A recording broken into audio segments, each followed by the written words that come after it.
खानदान को गिरफ्तार करना है कर लो। हम 18वीं तरमीम पे एक आंच नहीं आने देंगे। पीपल्स पार्टी के पास ना वो विजन है, ना इनका वो मिशन है। सिंध हमारी माँ है, माँ के टुकड़े करने वाली जो बात करेगा हम सब खड़े हो जाएंगे। नायब ने मुझे बतौर मुल्जिम नहीं बुलाया, मुझे बतौर गवाह बुलाया। पंजाब हुकूमत ने नवाज शरीफ की जमानत में तौसी नहीं की तो उन्हें सरेंडर करना पड़ेगा। इस्लामाबाद हाई कोर्ट का तहरीरी हुक्मनामा जारी। अस्सलाम वालेकुम, पाकिस्तान टुनाइट के साथ मैं हूं सैयद समर अब्बास। नाज़रीन, आज अदालती केसेस के हवाले से आज का दिन बड़ा अहम रहा। आज तोशाखाना रेफरेंस में आज इस केस में समाअत थी, बड़ी अहम एहतसाब अदालत में, और आसिफ अली जरदारी इस पेश हुए आज इस समाअत में। लेकिन मियाँ नवाज शरीफ चूँकि मुल्क से बाहर हैं वो आज पेश नहीं हो सके, और उनके वकला ने इस्लामाबाद हाई कोर्ट में एक दरख्वास्त दायर कर रखी थी कि मियाँ साहब की अदम मौजूदगी में नुमाइंदा मुकर्रर करने की इजाज़त दी जाए, जिस पर इस्लामाबाद हाई कोर्ट की तरफ से बहुत ही अहम सवालात उठाए गए। एक तो मियाँ साहब की ज़मानत के स्टेटस के हवाले से और उनकी वापसी के हवाले से। तो अब लगता यह है कि मियाँ साहब के लिए ये जुमला बड़ा फिट आ रहा है कि नमाजें बख्शवाने गए थे, रोज़े गले पड़ गए, और अब मियाँ साहब के लिए बड़ी चैलेंजिंग सिचुएशन बनने जा रही है आने वाले दिनों में अदालत के अंदर। और आसिफ अली जरदारी की पेशी के हवाले से बिलावल भुट्टो जरदारी ने आज काफ़ी सख्त रद्द-ए-अमल का इजहार किया और कहा कि उनका मौक़िफ़ बदलने के लिए उन पर दबाव डाला जा रहा है, लेकिन उनके सारे ख़ानदान को बेशक गिरफ्तार कर लिया जाए, वो 18वीं तरमीम से पीछे नहीं हटेंगे। लेकिन अहम सवाल यहाँ पे ये उठता है कि ये जितने भी केसेस अदालतों में चल रहे हैं, ये कानूनी मामलात हैं, इनका 18वीं तरमीम से क्या ताल्लुक है, और क्या अदालतें भी 18वीं तरमीम से मुतल्लिक पीपल्स पार्टी की क़यादत पर दबाव डाल रही है। और एक और अहम मामला नाज़रीन, सिंध का इस वक्त ज़ेर बहस है कि सिंध के मामलात, बिल्कुल कराची के मामलात को ठीक करने के लिए जो एक 6 रुकनी कमेटी एक सामने आई थी, जिसमें पीपल्स पार्टी, मुत्तहिदा कौमी मूवमेंट और पाकिस्तान तहरीक इंसाफ के नुमाइंदे थे, उस पर आज मुराद अली शाह साहब ने बड़ा वाज़े अल्फाज में कहा है कि सिंध हुकूमत इंतज़ामी इख्तियारात किसी सूरत में भी किसी के साथ शेयर नहीं करेगी। तो कल तक जो बहुत ज़्यादा एक स्टेटमेंट्स आ रही थी कि ये बहुत अच्छा इकदाम हो गया है और अब मिलजुल के कराची के मसाइल को हल किया जाएगा, लेकिन आज के मुराद अली शाह के बयान के बाद तहरीक इंसाफ और MKM का मौक़िफ़ आइंदा के लिए क्या होगा, इस पर भी आज के प्रोग्राम में बात होगी। और नाज़रीन, APC जो अपोजिशन की होनी थी अब वो शायद मुहर्रम के बाद होगी, क्योंकि अपोजिशन की आपस में जमातों के दरमियान जो बदएतमादी थी, इस वजह से ये APC का इनेकाद मुमकिन नहीं हो सका। क्या आगे चल के भी ये APC हो सकती है? हमारे साथ इस पर गुफ्तगू के लिए प्रोग्राम में हमें ज्वाइन कर रहे हैं जनाब फवाद चौधरी साहब, वफाकी वज़ीर बराए साइंस और टेक्नोलॉजी और पाकिस्तान तहरीक इंसाफ के सीनियर रहनुमा है।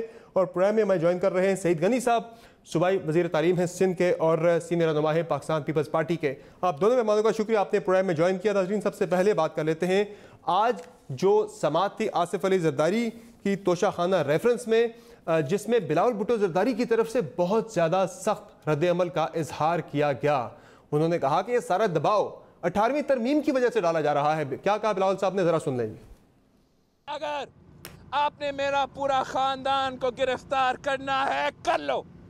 हम 18वीं तरमीम पे 1973 के आईन पे एक आंच नहीं आने देंगे।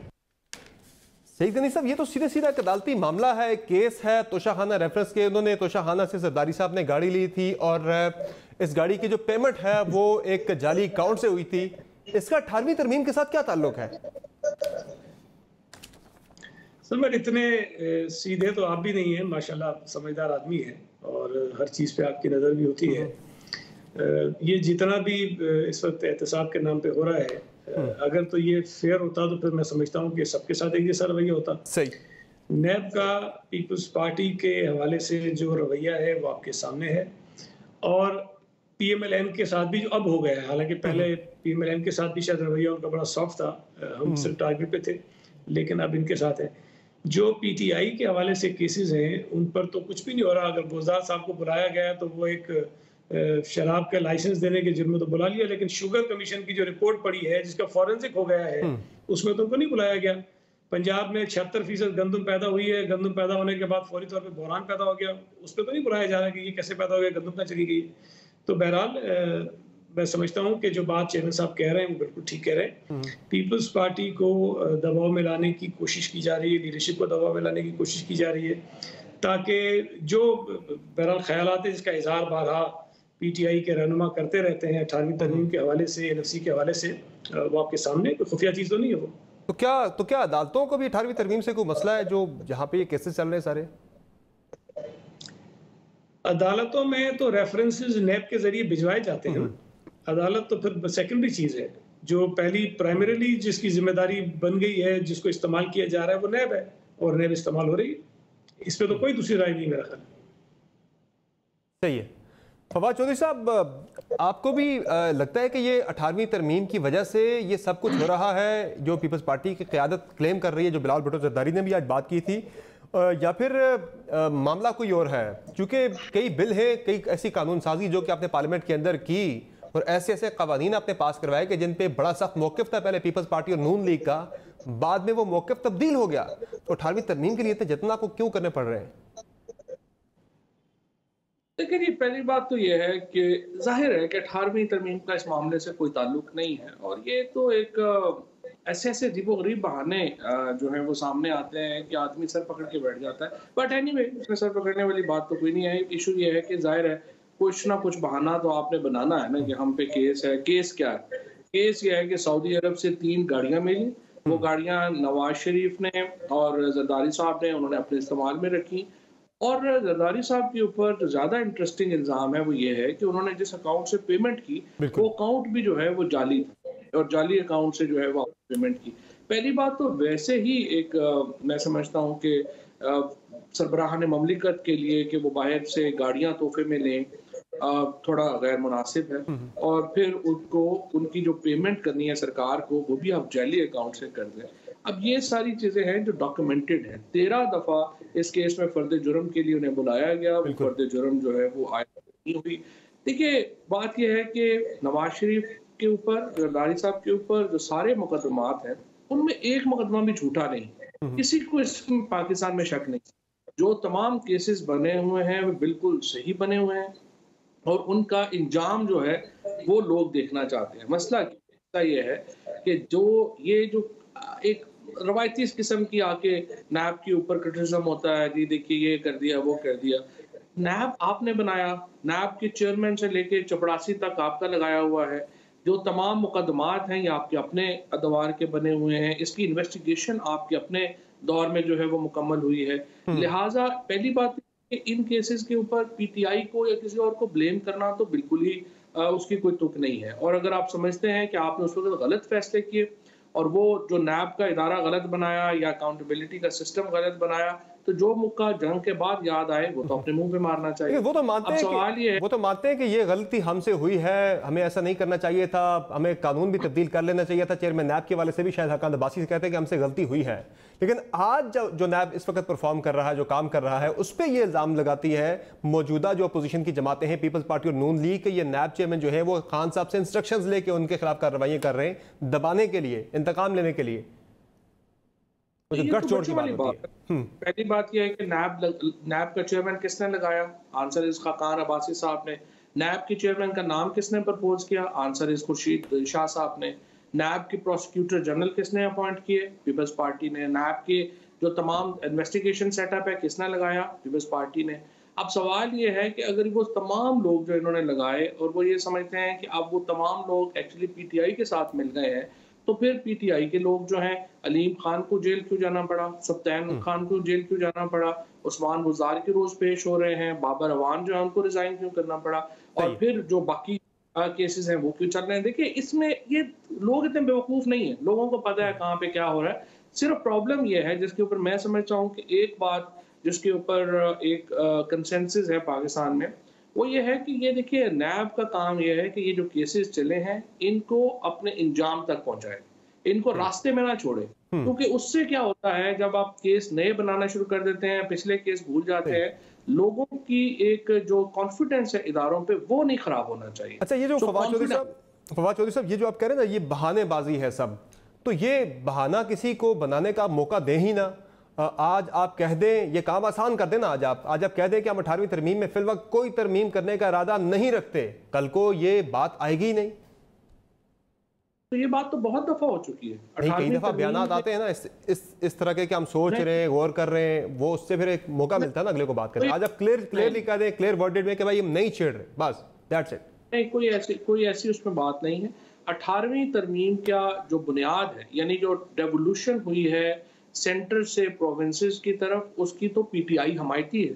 हम तो एक्चुअली उसको मजीद आगे जाना चाहते हैं। और ये सईद गनी साहब लकीली आपके साथ हैं, जो मैं उनका बड़ा एहतराम भी करता हूँ।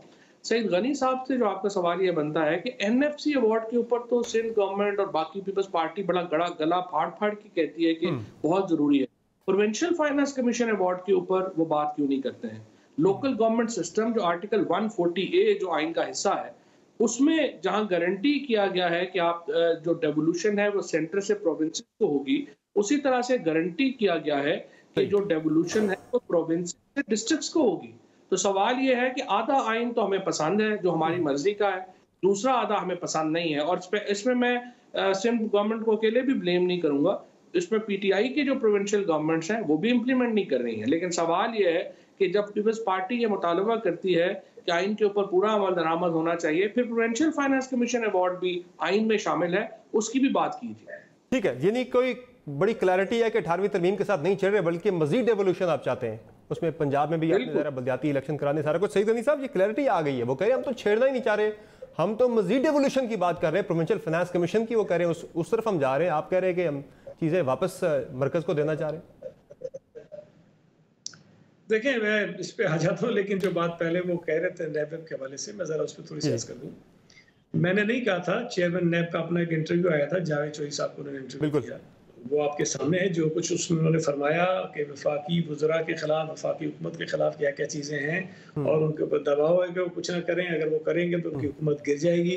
और उसके फ़ौरन बाद एक वीडियो टेप आती है, उस टेप के बाद एक इंक्वायरी कराई जाती है और उसके बाद चेयरमैन नैब साहब जो है वो बिल्कुल खामोश हो जाते हैं और जिस तरह वो शायद उनसे करवाना है कुछ काम, वो काम कर रहे हैं और वो इंटरव्यू उनका भी गायब हो गया। उसके बाद कुछ नहीं हुआ। अगर पीटीआई ये समझती है कि पीपल्स पार्टी के ऊपर लगे हुए इल्ज़ाम दुरुस्त हैं, इनका नुक्ता नज़र है, चले for the sake of the argument मान लेता हूँ कि ठीक है, हमें अदालतों का सामना करना चाहिए, हम कर रहे हैं।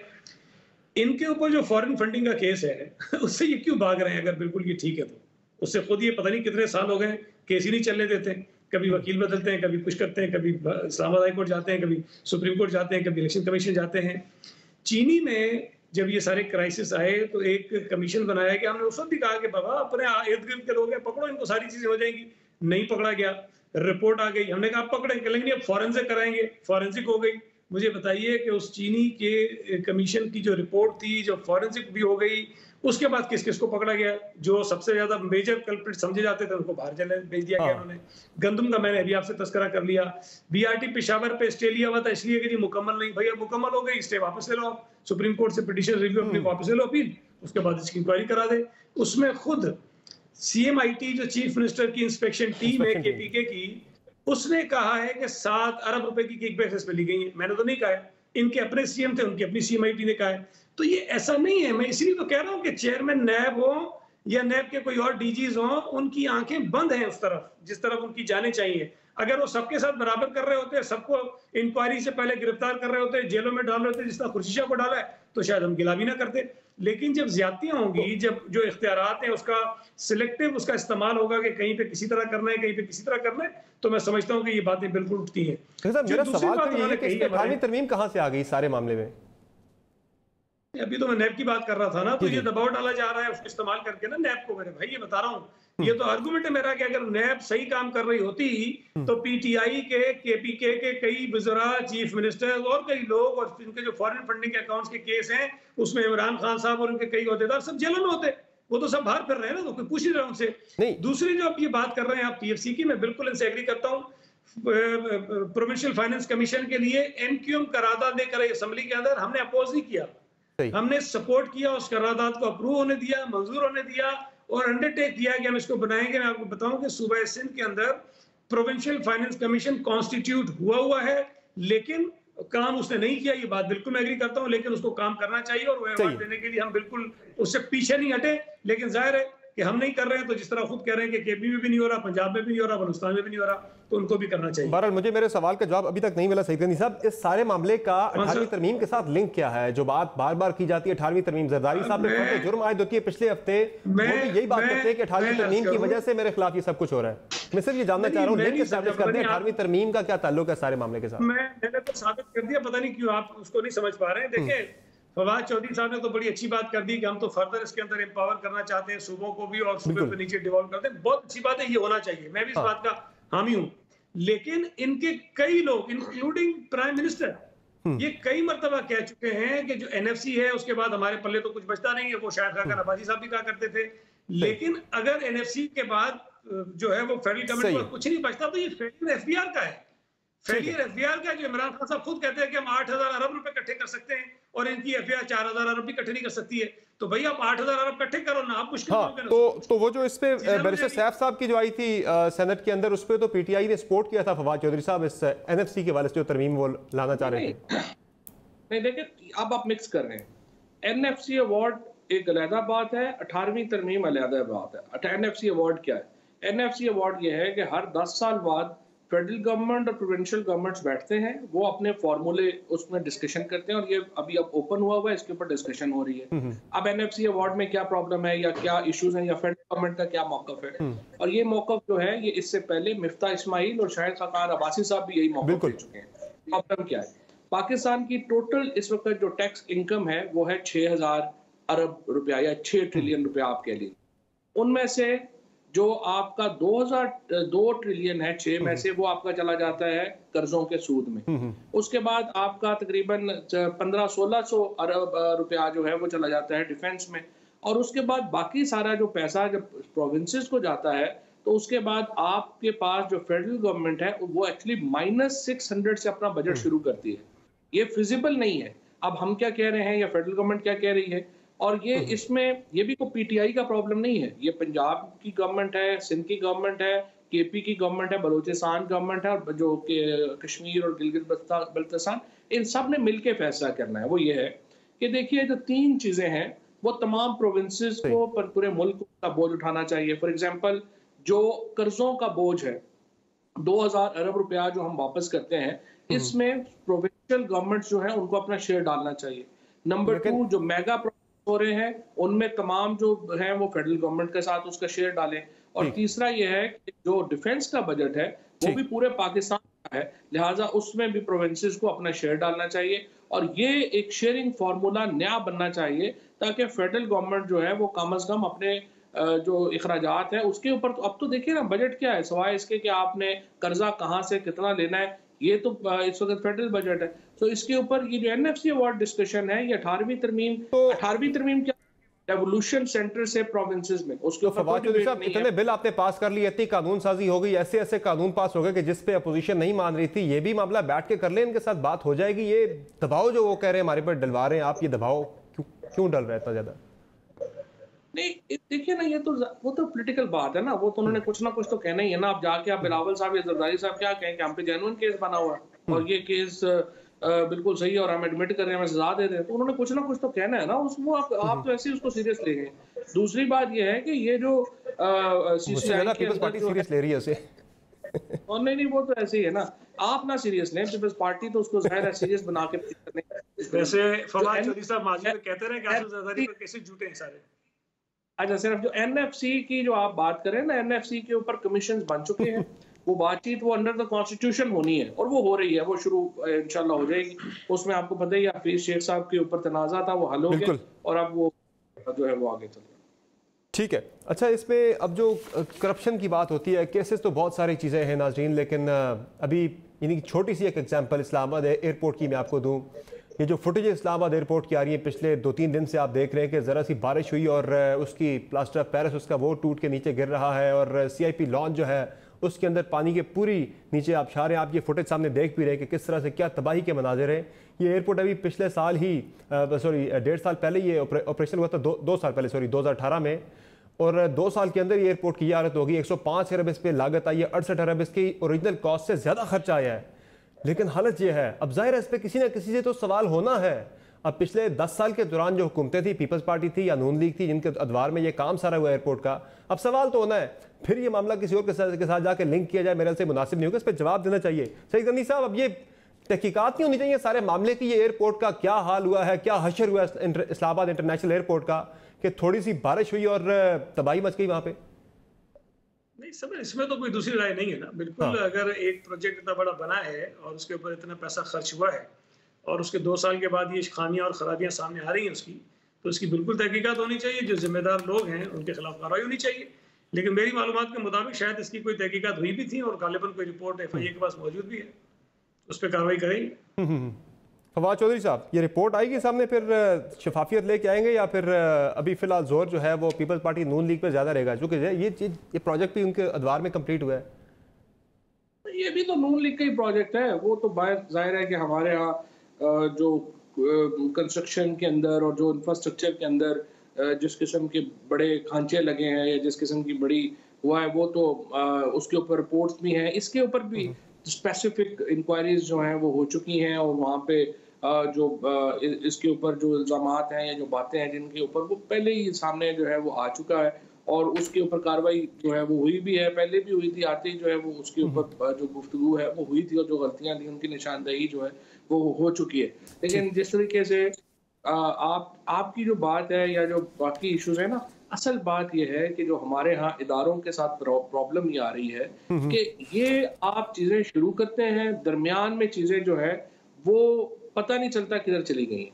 आप जो भी इशू उठाते हैं वो उसके बाद पता चलता है। ये इदारे इस तरह से पाकिस्तान के जो इदारे हैं उनकी जो नो कॉन्फिडेंस उनके ऊपर आ जाता है या जो उनके ऊपर नहीं चीजें वो जब कंक्लूड नहीं होती चीजें, तो जो भी चीज इदारे शुरू करें, चाहे वो नैब हो, चाहे जुडिशरी हो, चाहे जो भी इदारा हो, वो शुरू करें तो कंक्लूड करें। इससे अगर आप जब दरमियान में चीजें छूट जाती हैं तो मसाइल आते हैं। तो आप बतौर वफाकी वजीर आज यकीन दहानी करवाते हैं कि क्रॉस द बोर्ड इस पे तहकीकात होंगी और एहतसाब होगा, जो भी जिम्मेदारान होंगे वो सजा मिलेगी उन्हें, क्योंकि ये तो एक बड़ा एक क्लासिक एग्जाम्पल है। पिछले 10 साल के दौरान ये प्रोजेक्ट ये बनता है और आज उसकी हालत क्या हो गई है विदिन 2 years आफ्टर इनाग्रेशन। नहीं, तो देखिए कई बेशुमार आपको प्रोजेक्ट्स मिलते हैं।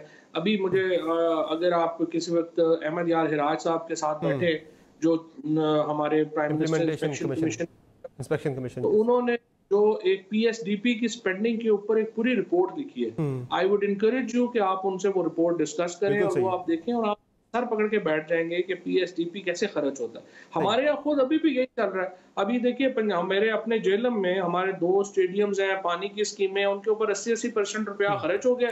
20% के लिए अब हम मुंह देख रहे हैं कि चीफ सेक्रेटरी साहब मेहरबानी करें, उनको होश आए और वो जाके अपना वो पैसे रिलीज करें।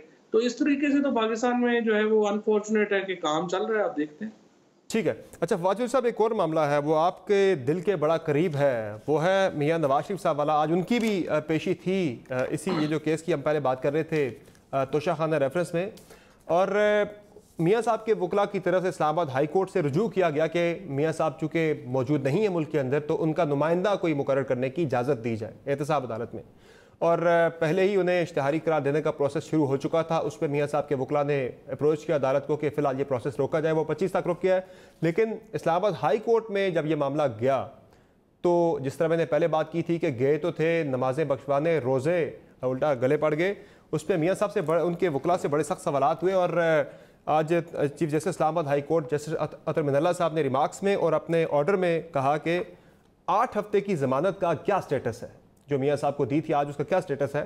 इस्लामाबाद हाई कोर्ट की जानिब से दी गई ज़मानत गैर मौसर हो चुकी है। बज़ाहिर इस अदालत के फैसले की हद तक मुल्ज़िम इश्तिहारी हो चुका है। नवाज शरीफ की सज़ा जो मुअत्तल थी वो बरकरार है या नहीं, ये बताएं। नवाज शरीफ का नाम ECL से निकालने पर वफाकी हुकूमत, नैब और दरख्वास्त गुजार नवाज शरीफ ने आगाही नहीं किया। हाई कोर्ट ने नवाज शरीफ का नाम निकालने का हुक्म नहीं दिया था। नवाज शरीफ ने बैरून मुल्क जाने से पहले इजाज़त नहीं ली। ज़मानत में तोसी न होने के बाद नवाज शरीफ को सरेंडर करना था। नवाज शरीफ को किसी भी रिलीफ के लिए साफ दामन के साथ अदालत आना होगा। अब इस पर फवाद चौधरी साहब, जब हमने शहजाद अकबर साहब से पूछा था वो तो कह रहे थे कि ये मामला नैब का है, हमारा मामला ही नहीं है। वो सुन ले जरा, कुछ महीने पहले की बात हम उनसे पूछा था, सुनाइए जरा। बैरून मुल्क से धड़ाधड़ पाकिस्तानी आ रहे हैं वापस PIA की परवाज़ों से भी है। नवाज शरीफ भी मुल्क से बाहर है, उन्हें भी वापस लाने का कोई है इरादा? चूँकि उनकी ज़मानत तो एक्सपायर हुए बड़ा टाइम हो गया, 24 दिसंबर को उनकी ज़मानत एक्सपायर हुई। ये मैंने कल भी बात की थी, ये जिम्मेदारी नेशनल अकाउंटेबिलिटी ब्यूरो की है, उन्हें इस चीज़ को परसू करना चाहिए। मैं ये समझता हूँ नहीं सर, ये नैब की जिम्मेदारी नहीं है।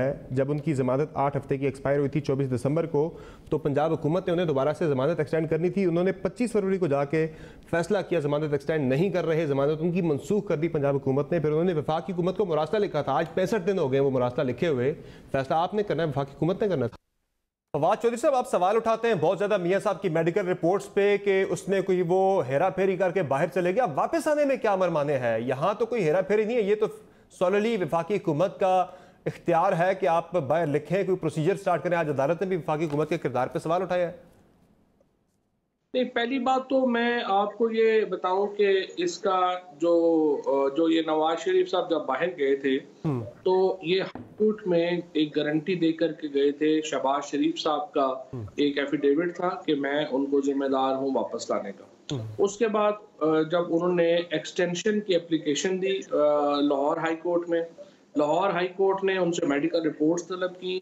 मेडिकल रिपोर्ट्स वो लंदन से प्रोवाइड नहीं कर सके, लिहाजा लाहौर हाई कोर्ट ने पंजाब गवर्नमेंट को कहा कि आप चेक कर लें। पंजाब हुकूमत ने चेक किया, उन्होंने कहा जी रिपोर्ट्स जो है वो नहीं आई हैं, और जो रिपोर्ट्स आई हैं वो जो डॉक्टर अदनान हैं, जो पता नहीं डॉक्टर टीम है, जो कि नवाज शरीफ साहब के मौलिज हैं, उनके दस्तखतों से एक खत जो है वो उन्होंने पेश किया। पंजाब हुकूमत ने उसको रिजेक्ट कर दिया, और पंजाब हुकूमत ने जो दरख्वास्त थी उनकी एक एक्सटेंशन की बेल में वो रिजेक्ट कर दी। लिहाजा आज जो स्टेटस है नवाज शरीफ साहब का वो ये है कि वो मफरूर है, और जो अदालत के अंदर उनकी जो पटिशन है उसकी सुनवाई नहीं हो सकती, क्योंकि जब तक वो अपने आप को सरेंडर नहीं करते उनकी सुनवाई जो है वो नहीं हो सकती। अब दूसरा मरला ये है कि आपने उनको जो है वो वापस लाना जो है वो कैसे है। वो जहाँ तक मेरा ख्याल है कि चूंकि अदालत ने उनको एक गारंटी के ऊपर बाहर भेजा हुआ है, लिहाजा अदालत जो है वो शहबाज शरीफ साहब को पहले बुलाएगी और रजू करेगी, और उनकी नाकामी वो लाहौर हाई कोर्ट का मामला था। फवाद चौधरी साहब, ये दोनों मिक्स हो रहे मामला। वो लाहौर हाई कोर्ट का मामला था, वो ECL से नाम निकाले जाने के बारे से था। ये जो इस्लामाबाद हाई कोर्ट ने जमानत दी थी, वो कहते हैं अपील हमारे पास है 2 केसेस में मियाँ साहब की, और हमने ये फैसला दिया था। उसके बाद अभी तक जो है हमें बताया ही नहीं गया, ना हमें वफाकी हुकूमत ने बताया, ना नैब ने बताया, ना खुद मियाँ साहब ने बताया मुल्क से बाहर जाने से पहले। अब जब वापस लेके आना, ये तो फेडरल गवर्नमेंट ने लेके आना ना, क्योंकि पंजाब हुकूमत ने 25 फरवरी को आपको लेटर लिखा था वफाकी हुकूमत को मियाँ साहब को वापस लाने के हवाले से कि आपने जमानत कैंसिल कर दी है, अब आप जो करना है करने वापस लाने के हवाले से। यहाँ भी कोई सेंटर में आपकी हुकूमत ने कोई हमदर्द तो नहीं बैठे मियाँ साहब के, जो उन्हें वापस लाने का प्रोसीजर स्टार्ट ही नहीं कर रहे? नहीं, मेरे ख्याल में अगर ऐसा है कि उनका लेटर आ चुका है तो उनको वापस लाने का फौरी प्रोसेस जो है वो शुरू किया जाना चाहिए। 25 फरवरी का आया है। बिल्कुल ठीक है, मैं इसको चेक करता हूँ, अगर कल ही करता हूँ और शहजाद अकबर से पूछता हूँ, शहजाद अकबर साहब से पूछता हूँ कि ये क्यों अभी तक जो है हमने प्रोसीडिंग शुरू नहीं की, क्योंकि जाहिर है वो जिम्मेदार हैं इन मामलात में। तो शहजाद अकबर साहब से इंशाल्लाह आज ही पूछते हैं कि ये क्या हो। ठीक है, और प्रोसीजर फिर स्टार्ट हो जाएगा मियाँ साहब को वापस लाने का? यकीनी तौर के ऊपर होना चाहिए। ठीक है। सईद गनी साहब, जरदारी साहब भी बीमार हैं, आज भी जिस तरह वो नज़र भी आ रहा था अदालत के अंदर पेश हुए, उनकी काफ़ी कमज़ोर नज़र आ रहे थे, लेकिन वो मुल्क से बाहर नहीं गए, मुल्क के अंदर ही हैं। आज अदालत में बुलाया गया और बिलावल साहब के बकौल वो रिस्क लेके अदालत के अंदर पेश हुए। मियाँ साहब को भी आपकी क्या राय है? एक मैं न्यूट्रल राय आपकी जानना चाह रहा हूँ, उन्हें अदालत में पेश नहीं होना चाहिए? देखिए, मियाँ साहब को जब बाहर भेजा गया था तो उस वक्त की जो रिपोर्ट्स आ रही थी, जिसका इजहार वज़ीर आज़म साहब ने खुद भी किया, और उसके बाद ज़ाहिर है कि शौकत खानम से भी डॉक्टर भेजे गए, हुकूमत के और भी सारे डॉक्टर्स थे, तो उन्होंने जो रिपोर्ट्स दी उसको देखने के बाद तो सबका ये ख्याल था कि अगर उनका इलाज बाहर होना है तो उनको बाहर जाना चाहिए था, और उसकी बुनियाद पर ही हुकूमत ने उनको जाने दिया, अदालतों ने उनको जाने दिया।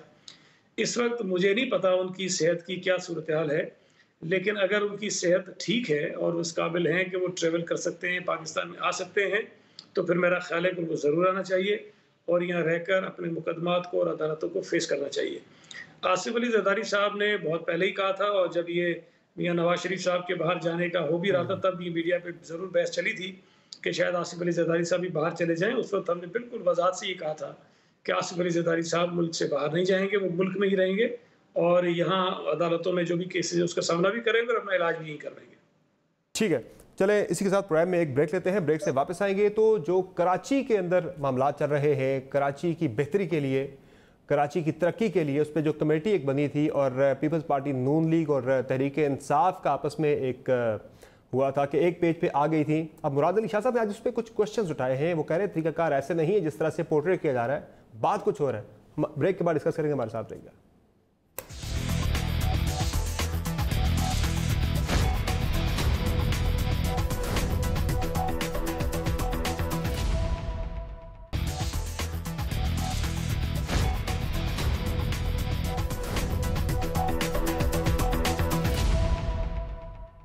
Welcome back the show. नाज़रीन, 2 रोज़ पहले बड़ी अहम खबर आई कराची के हवाले से कि कराची के मामलात की बेहतरी के लिए, कराची की तरक्की के लिए, कराची में कचरे की सफाई के लिए और आइंदा तरक्की के लिए पीपल्स पार्टी और मुत्तहिदा कौमी मूवमेंट और PTI, तीनों जो मेजर स्टेक होल्डर पार्टीज़ हैं कराची की, वो एक सफ़े पर आ गई और अब मिल के कराची की तरक्की जो है वो मुशावरत से की जाएगी। लेकिन आज मुराद अली शाह साहब ने बड़ा अहम इस पर वजाहत जारी की। उन्होंने कहा कि इंतज़ामी इख्तियारात जो हैं वो सिर्फ और सिर्फ सिंध गवर्नमेंट एक्सरसाइज करेगी, वो किसी के साथ शेयर नहीं किए जाएंगे। सुनाइए मुराद अली शाह साहब ने क्या कहा इस पर।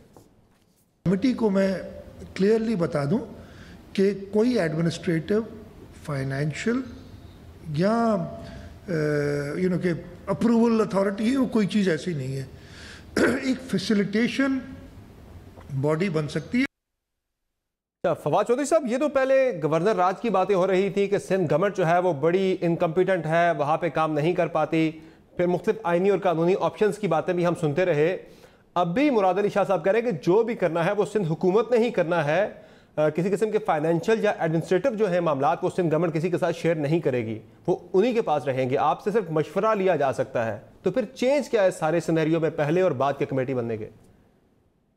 देखिए, पहली बात तो सही है, मेरा ख्याल है मुराद अली शाह साहब की इस बात से तो डिनायल नहीं हो सकता। जाहिर है कि ये गवर्नमेंट का इख्तियार है and he is the chief minister, so जो फाइनेंशियल और एडमिनिस्ट्रेटिव पावर्स हैं that remains with the provincial government. लेकिन एक बात ये जरूर है कि ये बड़ी एक मुझे लगता है कि हमारा फेलियर है पॉलिटिशियंस का कि हम कोई भी बात जो है वो खुद तो सॉल्व कर नहीं सकते। बिल्कुल। फिर हम कहते हैं देखिए जी जमहूरियत की बड़ी कमजोर हो गई है और वो बड़ा है, यानी अगर कराची के नालों के कचरे की सफाई के लिए भी आपको फौज भेजनी पड़े, अगर एक मिनिमम पार्टीज को आपस में इंटर से रिलेशनशिप बनाने के लिए भी जो है वो इस तरह मीटिंग्स करनी पड़े कि कोई और आके मीटिंग्स में बैठाए और एक आप करे, तो फिर जाहिर है कि जमहूरियत का रोम जो है या पॉलिटिशियंस का या सिविल साइड का जो एक जगह है वो कम होती है। सो मेरे ख्याल में लेकिन जो फौज का रोल है वो बड़ा मुस्बत है और ये जो फैसिलिटेशन है कि ये लोग आपस में कम से कम बातचीत ही कर सकें,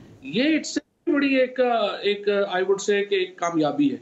और 2 साल से हम भी यही बात कर रहे थे फवाद चौधरी साहब के कराची के अंदर जितने भी इश्यूज हैं, सबसे बड़ा मसला यही था कि वफाकी हुकूमत ब्लेम करती थी सिंध हुकूमत को, सिंध हुकूमत आगे जो बल्दियाती हुकूमत थी उसको, ये एक दूसरे पर इल्ज़ाम तराशी का सिलसिला रहता था। मिल के कोऑर्डिनेशन के साथ मसाइल हल करने की कोई विल नज़र नहीं आ रही थी। हम भी यही बात बार बार कर रहे थे कि मिल के कराची के मसाइल को हल करें, एक दूसरे पर इल्ज़ाम तराशी या ब्लेम शिफ्टिंग से मसाइल हल नहीं होंगे। नहीं सुन रहे थे, फिर किसी और ने आके बिठा दिया सारों को, बहुत अच्छा हुआ, चले जैसे भी हुआ। नहीं, लेकिन देखिए बात यह है कि ये बात हमें समझनी चाहिए, कोई भी जो जमहूरियत है ना उसमें मिनिमम आपके आपस में कोऑपरेशन होता है तो निजाम चलता है। अगर आप ये समझे ना कि आप बिल्कुल एक दूसरे के साथ, एक बार आप भी कराची फतह करने निकले थे या वजीर इत्तलात थे बाय द वे? नहीं, वो तो हमारा हक है। अगर हम वहाँ पे अपनी पॉलिटिक्स करना चाहते हैं या वहाँ की अपोजिशन अपनी पॉलिटिक्स करना चाहती है तो उससे तो आप नहीं रोक सकते, वो तो पॉलिटिक्स करना हमारा हक है। लेकिन गवर्नर रूल का हमने कभी नहीं कहा, हमने कॉन्स्टिट्यूशन से बाहर जाने का हमने कभी नहीं कहा। फॉरवर्ड ब्लॉक की बातें होती हैं काफी। फॉरवर्ड ब्लॉक तो अगर हुकूमत के अंदर कोई बना ले या एमपीएस अलहदा हो जाए तो वो तो फिर उनकी मर्जी है ना, वो तो नहीं हो सकता। लेकिन इशू ये है जो मिनिमम जो कराची के इश्यूज हैं या जो बाकी इश्यूज हैं उनमें कराची में देखिए ना एक स्पेसिफिक सिचुएशन है, वहां पर जो रूलिंग पार्टी है सूबे की वो कराची की रिप्रेजेंटेटिव उस तरह की नहीं है, वहां से जो रिप्रेजेंटेशन है वो पीटीआई के पास है और एमकेएम के पास है जो वफाकी हुकूमत में, लिहाजा एक मिनिमम कोऑपरेशन तो चाहिए ना दोनों को चलने के। चाहिए, बिल्कुल होना चाहिए कोऑपरेशन। सईद गनी साहब, आज भी जो तहरीक इंसाफ सिंध की क़यादत है वो कुछ ज़रा डिफरेंट बयानात दे रही है, बड़े जारहाना बयानात दे रही है। एक तो खुर्रम शेर जमान साहब कल कह रहे थे कि ये आखिरी मौका है, पीपल्स पार्टी को एक लास्ट चांस दिया हमने, और फिर आज भी वो ये बात कर रहे थे कि हम एक आखिरी मौका देना चाहते हैं, कल तक कोई बहाना नहीं रहे। सुन ले आज उन्होंने क्या बात की, जरा सुनाइए जी। पीपल्स पार्टी के पास ऐसे लोग मौजूद नहीं हैं। इनके पास ना वो विजन है, ना इनका वो मिशन है, ना इनके पास ऐसी काबिलियत वाले लोग हैं जो इस सूबे का हुलिया जो वो बेहतर कर सकें। कुछ ऐसे रास्ते इख्तियार किए जा रहे हैं, कुछ ऐसी चॉइसेस निकाली जा रही हैं जिसके ज़रिए कराची शहर को ठीक कर लिया जाए। उसके साथ साथ जो सबसे बड़ी बात है कि कल को कोई हमें तहरीक इंसाफ को ये ना कहे कि हमने मिल बैठकर काम करने की कोशिश नहीं करी। सईद साहब एग्जैक्टली होने क्या जा रहा है, ये कमेटी कैसे फंक्शन करेगी? और आज जो मुराद अली शाह साहब कह रहे थे कि वो जो कल तक बैठने को तैयार नहीं थे आज वो भी बैठना चाह रहे हैं, लेकिन ये सियासी कमेटी नहीं है, ये इंतजामी कमेटी जिसमें गवर्नमेंट टू गवर्नमेंट मामला होंगे। पहली बात तो ये है कि आप मुझे तो थोड़ी सी हैरत हो रही है। खुर्रम शेख जमान साहब ने 3 महीने 13 में उनको उनके अपने लोग ही बताते हैं कि क्या डेवलपमेंट्स हो रही है, क्या बात हो रही है। ज़ाहिर है वो अपने आप को ये पोस्ट करना चाहते हैं कि सारी चीज़ें उनके लिए, उनको कुछ नहीं पता क्या हो रहा है। सही है, तो अब उनकी बातों को कोई जवाब ही दूंगा, उनको छोड़ दें आप। ठीक है, लेकिन मैं ये अर्ज करूँ आपसे, देखें मुझे एक मौके पर कोई ऐसी चीज़ बता दें जब चीफ मिनिस्टर ने ये कहा हो कि मैं प्राइम मिनिस्टर के साथ नहीं मिलना चाहता हूँ, प्राइम मिनिस्टर ने उनको बुलाया हो ना गए हो, कोई ऐसी जगह, कोई ऐसा मकाम जहां पर चीफ मिनिस्टर सिंध की जरूरत हो और उनको जाना हो और वो ना गए हो, कोई एक जगह बता दीजिए, आपको एक एग्जांपल नहीं मिलेगी। हम हमेशा ये कहते रहे हैं कि प्रोविंशियल गवर्नमेंट और फेडरल गवर्नमेंट जो है, हम एक दूसरे को पसंद करें ना करें, लेकिन दोनों के पास मैंडेट है, कॉन्स्टिट्यूशनली इलेक्टेड गवर्नमेंट्स हैं। हमें आइन पाबंद करता है इस बात का कि हम आपस में जुड़े, और कई ऐसे फोरम्स हैं जिनके ऊपर उनको बैठ के अपने इश्यूज डिस्कस करने होते हैं और वो हम करते हैं। हमें कभी भी पीटीआई की गवर्नमेंट की तरफ से अभी रिसेंटली कोई 4-5-6 महीने में आपको कह सकता हूँ कि कोई ऐसे सीरियस एफर्ट्स नहीं हुए जब उन्होंने कोशिश की हो कि वो प्रोविंशियल गवर्नमेंट को अपने साथ रखें और काम करें। उन्होंने कोशिश नहीं की, और हम बहरहाल कोशिश करते रहे, खुद लिखते रहे बहुत सारे इशूज पर, केसीआर का इशू हो, गैस का इशू हो, सीसीआई का इशू हो, एफबीआर के साथ हमारे इशूज हो, उनको लिखते रहे। तो ये कहना कि प्रोविंशियल गवर्नमेंट नहीं करना चाह रही थी, ये बिल्कुल गलत बात है, इसमें कोई हकीकत नहीं है। फेडरल गवर्नमेंट ने माजी में कराची के हवाले से अपनी कमेटीज बनाई, एमक्यूएम के लोग रखे, जीडीए के लोग रखे, पीटीआई के लोग रखे। उन कमेटीज ने खुद रिकमेंडेशंस दी, उन्होंने प्रपोजल्स दिए। पिछले 2 साल में 1 रुपए की कोई एक नई स्कीम कराची के लिए फेडरल गवर्नमेंट ने नहीं दी, कोई भी नहीं दी। तो जो ग्रीन लाइन है वो पीएमएलएन के दौर की शुरू हुई थी, उसको मुकम्मल करने में लगे हुए। कुछ सड़कें थी वो भी उनके दौर की थी, उसको मुकम्मल करने में लगे हुए। उन्होंने किया कुछ नहीं है। प्रोविंशियल गवर्नमेंट के हमारे बहुत सारे प्रोजेक्ट्स हैं कराची के लिए जो 200 अरब रुपए से जायद के हैं, और शायद इससे और ज्यादा आगे हो जाएंगे, इसलिए कि हम पब्लिक प्राइवेट पार्टनरशिप में मजीद काम करने जा रहे हैं। अब अगर कोई ये कहे कि सिंध हुकूमत कुछ नहीं कर रही और federal government, Punjab government, KP government अच्छी चल रही है, तो इससे बड़ा मजाक कोई नहीं है। मैं आपको 3-4 मिसालें बताता हूँ। हमने सिंध रेवेन्यू बोर्ड बनाया। सिंध रेवेन्यू बोर्ड इस वक्त पाकिस्तान में रेवेन्यू कलेक्ट करने वाला सबसे सक्सेसफुल इदारा है। कोई इदारा उसके मुकाबले का नहीं है, चाहे पंजाब ले लें, चाहे एफबीआर ले लें, चाहे केपी ले लें। हमने तो उनको ऑफर किया है कि जो sales tax on goods FBR collect करता है सूबा सिंध से, वो अब हमें दे दीजिए, हम आपको टारगेट भी पूरा करके देंगे, उससे ज्यादा कलेक्ट करके देंगे, इसलिए कि हमारी कारकर्दगी नजर आती है कि हम उनसे बेहतर है।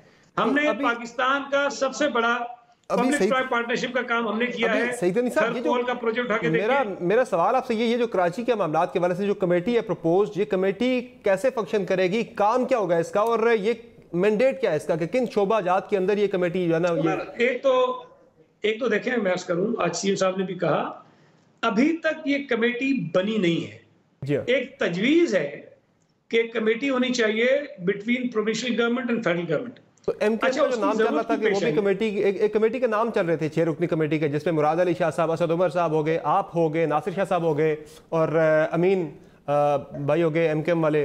ये 6 बंदों के नाम चल रहे थे, अली जैदी भी थे उसमें 6। ये कमेटी है या नहीं है, ये क्या मामला था इसका? उसकी वजह ये है कि हम जो 3 नाम इधर से चले सिंध गवर्नमेंट की तरफ से, हम तीनों मौजूद थे, और जो पीटीआई के तो फेडरल मिनिस्टर्स के नाम आए वो दोनों मौजूद थे, लेकिन एमक्यूएम के जो मिनिस्टर्स थे फेडरल वो उस मीटिंग में नहीं थे। मेयर साहब थे, लेकिन चूंकि मेयर साहब का टाइम खत्म हो जाएगा कुछ दिनों में, तो ये शायद नाम रखा गया कि एक एमक्यूएम की तरफ से। लेकिन अभी तक उस कमेटी के टीओआरस क्या होंगे, उस कमेटी में कौन आता है, मुझे नॉमिनेट करते हैं, मुझे नहीं करते हैं, ये चीफ मिनिस्टर साहब ने डिसाइड करना है, हमारी पार्टी ने डिसाइड करना है। लेकिन ये जरूर तय है कि सिंध हुकूमत के जो आईनी और कानूनी इख्तियारात हैं वो अपनी जगह मौजूद रहेंगे, वो इदारे उसी तरह इस्तेमाल करते रहेंगे। खुशाइन बात ये थी सईद गनी साहब कि आप और अली जैदी एक साथ एक टेबल पे बैठ के आप कराची के मसाइल का हल तलाश कर रहे थे, ये बड़ी खुशाइन चीज थी देखने। नहीं तो साथ बैठने में तो देखें आप जिसके साथ बिठा दें वो अलग इशू है। हमारी जो लड़ाई है वो शायद अगर चलती रहेगी तो चलती रहेगी, लेकिन हम अपनी लड़ाई की वजह से सूबे के तो मफादात को जख्मी पहुंचाएंगे। तो इसी तरह यकीनन अली जैदी साहब अगर वफाकी हुकूमत की नुमाइंदगी करते हैं तो बतौर वज़ीर कुछ जिम्मेदारियां भी हैं, ठीक है, तो वो उनको पूरी करनी चाहिए। ठीक है फवाद चौधरी साहब, ये जो ताउन की फिजा हम कराची के अंदर बनती देख रहे हैं पीपल्स पार्टी और तहरीक इंसाफ के दरमियान, क्या यही स्पिरिट हमें विफाक के अंदर भी, सेंटर के अंदर भी नजर आ सकता है? क्योंकि बहुत सारे मामला हैं जहां आपको पीपल्स पार्टी का ताउन दरकार है भी और हो भी सकता है। मिसाल के तौर पर ये जो साल गुजरा है, पार्लिमानी साल आपका जो क्लोज हो रहा है, इसमें आपने जो बिल पास किए हैं उन बिल से ज़्यादा आपके ऑर्डिनेंसेस आए हैं, यानी कि इस दफ़ा जो आपके ऑर्डिनेंसेस थे वो उनकी तादाद 31 है और जो बिल आपने पास की उनकी तादाद 29 है। ऑर्डिनेंसेस की तादाद बिल से ज़्यादा होगी आपके पिछले पार्लिमानी साल के अंदर। तो यहाँ आपको ताउन चाहिए, यहाँ भी ये फिजा बनेगी ताउन की या यहाँ नहीं होगा सर? देखिए पहली बात तो यह है कि जो इशू टू इशू बेसिस के ऊपर पार्टीज के अंदर एक निगोशिएशंस होती हैं और वो अमल जो है वो चलता है। और मैं ये समझता हूँ कि जिस तरीके से ये आपने खुर्रम शेर की स्टेटमेंट्स दी हैं या जो बाकी, देखिए सिंध में जो एक लोग हैं जो पोजीशन में है वो अपनी एक हार्ड लाइन होगी उनकी, वो उन्होंने सिंध में पॉलिटिक्स करनी है। सईद गनी साहब ने कराची में पॉलिटिक्स करनी है, ये अपनी एक हार्ड लाइन रखते हैं उनके खिलाफ। लेकिन हमने तो चलाना है ना, सूबा भी चलाना है, मुल्क भी चलाना है, तो आप अपनी पॉलिटिक्स भी करेंगे लेकिन आपको साथ जो है वो अपने गवर्नेंस के मामला को भी देखना है, उसको भी आगे लेकर के चलना है। अब सवाल ये पैदा होता है कि आप ये माहौल किस तरह, अब 3 साल जो है जाहिर है कि गवर्नमेंट के भी बाकी हैं, 2 साल पूरे होंगे। अब आपने इसको जो है, अगर पीपल्स पार्टी सिंध में एक पॉलिटिकल रियलिटी भी है और वहाँ की गवर्नमेंट भी है, लिहाजा आप जो कई मामला के ऊपर जो आपको फॉर एग्जाम्पल CCI में जब आते हैं मुराद अली शाह साहब, तो आप उनकी बात को मान के चलते हैं। अगर इवन आप कोविड में देखें तो फॉर एग्जांपल जो डोमेस्टिक जो ट्रैवल था, चाहे वो ट्रेन का था चाहे वो जहाज का था, वफाक उसको खोलना चाहता था, लेकिन जब सिंध ने उसको अपोज किया तो वफाक ने उसको अपोज किया और उसको पीछे किया। सो मैं जिस तरह कर रहा हूँ कि एक डेमोक्रेसी के अंदर एक मिनिमम चीजें मान के चलनी होती है। ये नहीं होता कि आप हर बात के ऊपर अपना मुंह दूसरी तरफ कर लेंगे और कहेंगे नहीं मैं तो हर किसी को चीज को मानते ही नहीं हूँ, और प्रोविंशियल गवर्नमेंट कहेगी मैं किसी चीज को नहीं मानते, तो हम इसी तरह हंसी खुशी तो फिर नहीं आप चल सकते। फिर तो ब्रेक डाउन होगा ना, जो हमने देखा कराची में ब्रेक डाउन हुआ तो फिर आके कहना पड़ा ना बाकी इदारों को, लिए आप लोग कम बैठ के कुछ। मैं ये कह रहा हूँ जिस तरह की कन्फ्रंटेशन की फिजा इस वक्त हमें सेंटर में नजर आ रही है अपोजिशन और हुकूमत के दरमियान, कल को फिर यहाँ भी किसी बड़े को आके बीच में आपको बिठाना पड़े एक साथ, यार मिल बैठ के काम करें, ये ऑर्डिनेंसेस ज्यादा आगे आपके बिल से कानून साजी करें, फलाह आमा के हवाले से आप कानून साजी करें, मिल के करें। लेकिन जहाँ जरा सी बात होती है आप खड़ा कर देते हैं मुराद सईद को जबरदस्त किस्म की बैशिंग करने के लिए पीपल्स पार्टी और नून लीग के खिलाफ। ये फिजा चेंज होगी क्या? कन्फ्रंटेशन जो है ना वो सिर्फ एक ही इशू के ऊपर है और वो कन्फ्रंटेशन है केसेस के ऊपर। वहां पे पीपल्स PTI का एक जेन्युइन प्रॉब्लम है और PTI का ये एक बुनियादी आप समझिए कि इलेक्शन में वादा था कि हम अकाउंटेबिलिटी से पीछे नहीं हटेंगे। अब जो पीपल्स पार्टी और PMLN की लीडरशिप है वो जब PTI से ये मुतालबा करती है कि आप अकाउंटेबिलिटी से पीछे हटें, वहां पे प्रॉब्लम आता है। उसके अलावा कोई बड़ा आप समझिए अपोजिशन, अभी मसलन सईद गनी बात कर रहे थे इसकी इलेक्शन में फंडिंग के इशू के ऊपर केस की, तो इलेक्शन कमिश्नर तो फिर पीपल्स पार्टी की मर्जी से लगे, तो फिर ये चीजें तो चलती रहेंगी। चले मुझे एक मुख्तसर ब्रेक लेनी है, ब्रेक से वापस आते हैं तो 2 अहम मामला हैं, एक अपोजिशन की APC और बुज़दार साहब का मामला डिस्कस होंगे। छोटी सी ब्रेक के बाद हमारे साथ रहिएगा।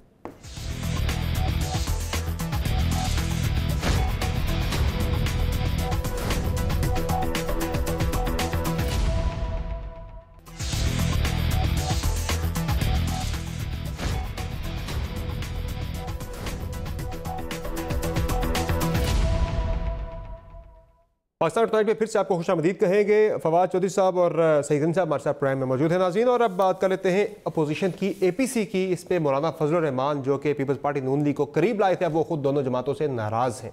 मौलाना साहब क्या कह रहे हैं पीपल्स पार्टी नून लीग के बारे में, ज़रा सुन लीजिए।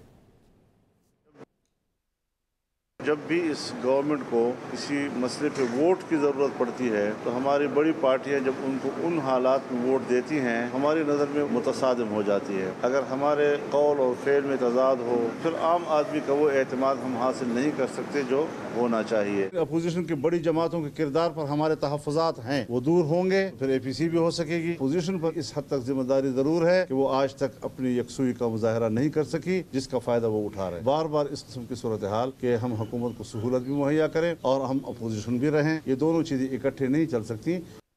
सईद गनी साहब, कहाँ गई वो अपोजिशन की APC, कहाँ गया वो मार्च के जिसमें बिलावल साहब ने आधे रास्ते में होना था और इमरान खान साहब की हुकूमत गिर जानी थी? एक मरतबा फिर से आपने इमरान खान साहब की हुकूमत को मजबूत किया है इतने बड़े दावे करके, फिर खुद तकसीम का शिकार हो जाने के बाद। नहीं, मेरा नहीं ख्याल है कि सूरत हाल कोई इतनी ख़राब है। ठीक है, मौलाना साहब के अपने एतराज़ात हो सकते हैं, लेकिन जो लेजिस्लेशन जिस पर शायद उनको एतराज़ है वो मैं नहीं समझता कि कोई ऐसी थी जिससे PTI की गवर्नमेंट को फ़ायदा हुआ है। ये आप ज़रूर कह सकते हैं कि उससे मुल्क को ज़रूर फ़ायदा होगा। जो हमारे साथ बैनुल-अक़वामी प्रॉब्लम्स हमारे साथ चल रहे हैं उनको हल करने में कोई मदद मिलेगी, लेकिन उन कवानीन को भी पीपल्स पार्टी ने और अपोजिशन ने अमेंडमेंट्स उस पर प्रपोज किए। मैं तो कवानीन की चले वो मामला तो अपनी जगह, लेकिन मैं अपोजिशन की आपस में बदएतमादी की बात कर रहा हूं। जो मौलाना साहब की नाराजगी का सबब है वो शायद वही चीजें हैं कि जिसकी बिना पर उन लेजिस्लेशंस में हेल्प की गई गवर्नमेंट की। तो जहां तक मौलाना साहब के साथ आगे चलने की बात है, मैं ये समझता हूँ कि जब भी पॉलिटिकल लीडर्स बैठते हैं और खासतौर पर पीपल्स पार्टी की क़यादत के मुतालिक, तो मुझे यकीन है कि हम जब बैठते हैं, डायलॉग करते हैं, आगे बढ़ने की बात करते हैं तो चीज़ों का हल निकल आता है।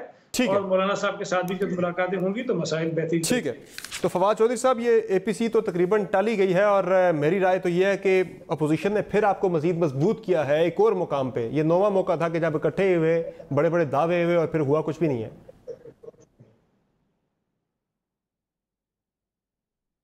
जी फवाद चौधरी साहब, ये तो एक आपकी ख्वाहिश है या एक हल्के की ख्वाहिश होती है कि मीडिया के साथ, मीडिया के लिए 24/7 को रौनक लगी रहे और कुछ ना कुछ जो है वो मुल्क में एक हल्ला गुल्ला रहना चाहिए।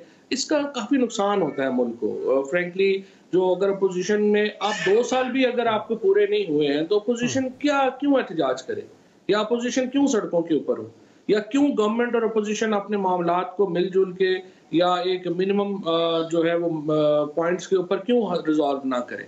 अगर एक मुल्क में 5 साल तमाशे लगा रहना है और 5 साल जो है यही रहना है कि हमने जो है किसी इशू के ऊपर इकट्ठा ही नहीं होना, तो फिर जाहिर है कि इसका तो फायदा नहीं होगा। और फ्रेंकली उसका नुकसान मीडिया को भी बहुत होता है, क्योंकि मुल्क में बिजनेस होंगे तो इश्तिहारात होंगे। अगर मीडिया अपना रोल बड़ा करना चाहता है, उसको पैसे चाहिए और पैसे के लिए मुल्क में इकोनॉमी की स्टेबिलिटी चाहिए और स्टेबिलिटी के लिए पॉलिटिकल स्टेबिलिटी चाहिए। ठीक है। अच्छा फवाद साहब, एक सिंपल सा एक शॉर्ट सा आखिरी सवाल आपसे बुज़दार साहब के बारे से कि वो आज कह रहे हैं कि मैं तो इस केस में एज ए गवाह पेश हो रहा हूँ, मैं तो मुल्ज़िम हूँ ही नहीं, मैं मजबूत हूँ, हाँ साहब मेरे पीछे। ये क्या चल रहा है वहाँ भी? फिर लगता है किसी और को ही आना पड़ेगा। हाँ साहब तो गवर्नेंस सबने देख ली, इतनी अच्छी नहीं है, लेकिन हटा नहीं रहे।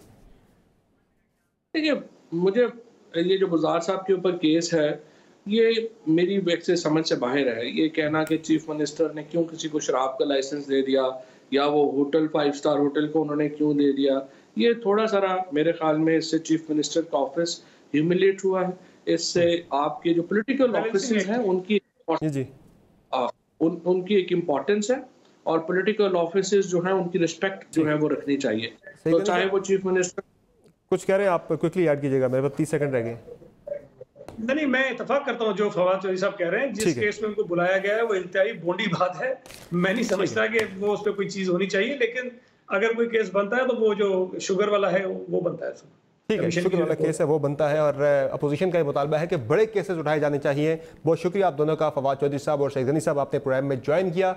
और जो बात फवाद चौधरी साहब कर रहे थे, इसी नोट पे मैं प्रोग्राम का इख्तिताम करूँगा कि मुल्क में अपोजिशन और गवर्नमेंट के दरमियान ताउन होना चाहिए कानून साजी पे और दीगर अमूर पे, ताकि मुल्क में पॉलिटिकल स्टेबिलिटी हो।